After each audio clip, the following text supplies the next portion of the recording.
Hi, this is JB Moore. I just like to make an introductory movie about or clips about my YouTubing.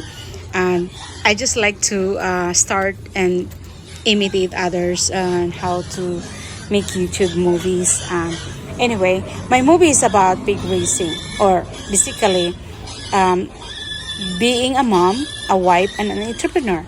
So bear with me. I had three different businesses back home in the Philippines, and two of them momentarily are being uh, temporarily closed due to the pandemic. So here I go. I diverted my resources and go into hog racing. So I'm not a professional hog racer. I just started three heads on March, thinking that it's getting difficult and everybody's having hard time. Maybe I should raise pigs so that I can give some to my family when when they needed it. From there, I noticed that raising pig is more valuable and beneficial, not just for a consumption but also for emergency. You have something to sell when you needed money. I remember when I was growing up during my childhood, my mom has three sows, and every time we needed money, she will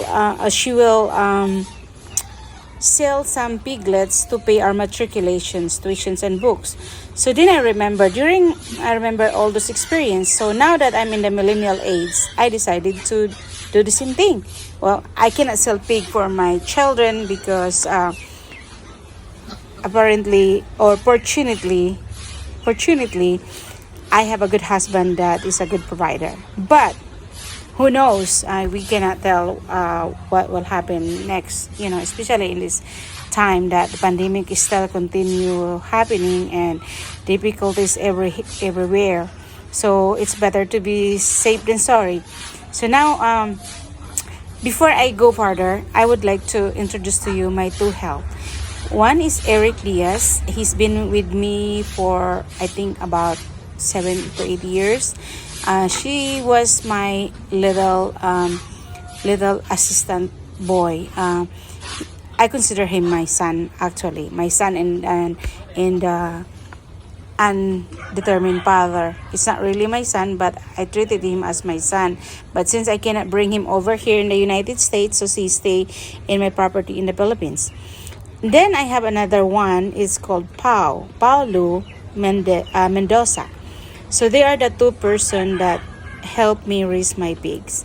So I without them and without their help, I would not be, I would say, be successful as I do right now in raising all these piglets around.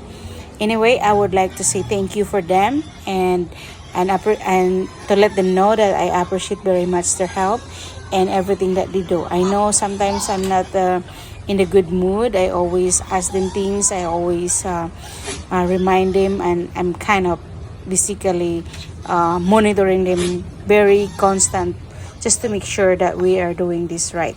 I did some research and I did some question and answer interview online, and in the help of BMIG instructor, I do the online seminar and stuff. So that's where I learn mostly all the essential things on how to raise pigs and make patterners. So without further ado, I just like to let you continue watching my movie and observe from there. I just like to take note that this time, as I said, I had three and now I have 108 heads.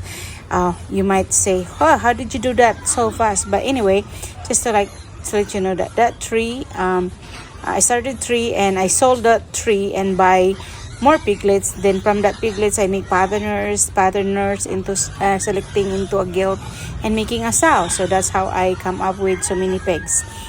So my first batch was not very, very successful. I would not say it's a failure, but it was not very successful because I don't know yet how to manage them well. I had a pin, but it's not very strong. It's not very wide and spacious. And somebody told me that I needed a wider pin, a more manageable and cleaner pin, and as much as I needed a good variety of food for them. I don't need any supplement. They said no need of supplement if you're using BMIG. So here you go. I follow BMIG. I'm not trying to promote BMIG, but I am just trying to tell you that I'm only using essential BMIG, and I see the big difference. I think the difference is when you're doing biosecurity and you're able to monitor the pig very well, making sure that they have the proper vaccine and essential vitamins that they needed as they grow. I think it gives a big impact on their growth.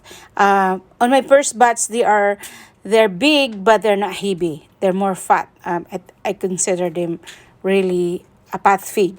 Now, I can see I have a healthy, happy pig. I call them the organic pig or pork meat. So we'll see how organic they are when we started cutting them and selling them into the meat shop. So I hope that you can help me and try to support me in this video and help me or suggest something positive comments. So how can I start my pig? I really have a dream to have 500 heads, and right at this moment I am in the process of processing all my documentations for their houses, their piggery. I am trying to make a piggery. I fortunately own some property that I can put my piggery. I just need to pass for the zoning qualification. So cross your fingers. Hopefully I can get it. And once again, I'd like to thank all my help in the Philippines. Pao and Iko and my brother that are helping me to pick up the pigs, and everyone else, especially my niece Bart. He's the one who are making my dreams come true by making me a beautiful and more manageable pin. So Bart and the company, thank you to Pao and Eric and my brother Efren and Roldan. Thank you. And also my customers. Thank you so much. And I'd like you to know that whatever success we can accomplish there, it's not just for me, but it's all for us. So all of us. And I hope that we can achieve our dream. We can continue to do this and we can grow from here. So cheers for us. Please continue to watch and subscribe and give us positive comments. Thank you.